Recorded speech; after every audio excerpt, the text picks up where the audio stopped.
So Amelia is on track for good level of development. However, she's sort of one of ours that we are targeting because we're concerned that if she doesn't have that like initial focus as we head towards the end of the year, she potentially might not quite make it. Left hand. This one. Right hand. She really struggles with that like directional language. So the initial sort of showing left and right is always really challenging for Amelia, and you think she's sort of got there, and then the next session it's like it's completely gone and she's back to getting in a muddle again. So that needs a lot of repetition for Amelia.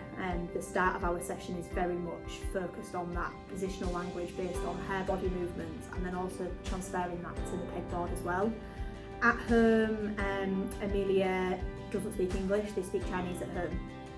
And then as soon as she comes into the school environment, she's sort of thrown into that English language, and she's very fluent with English, but it's more her processing and her understanding. You'll say things to her, and although she kind of understands what you mean, she might be just a little bit off. So you often end up with something slightly different to what you've envisaged if you haven't fully supported her with it. If you're saying 4 red pegs, you often end up with 5 red pegs, but she can then go back and check. You say, oh, how many do we need? And she can go back. And I think the flexibility of the product allows that to happen. It's not a major error if she's gone wrong with doing the peg bit first. It's a really easy fix where she doesn't feel like she's failed. The peg comes out and we go again. Good girl, well done. This is tricky. And we said 4, so where does the last one need to go? Let's have a look. Is that a diagonal line?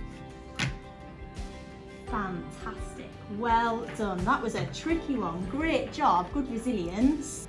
In terms of her writing progress, the initial writing assessment that we did before starting the programme, we were really struggling to write on lines. The letters were of all different sizes. Although they were formed with some success, they weren't amazing. Starting at the top of the circle and going in an anti-clockwise direction, you can see a huge improvement in her progress reports of the direction that she's going. We have worked right through up until like a second assessment, and there's a huge improvement. All letters are now on the line. We've got a few that are backwards, but she could tell you what it was and she's been able to have a go at practicing.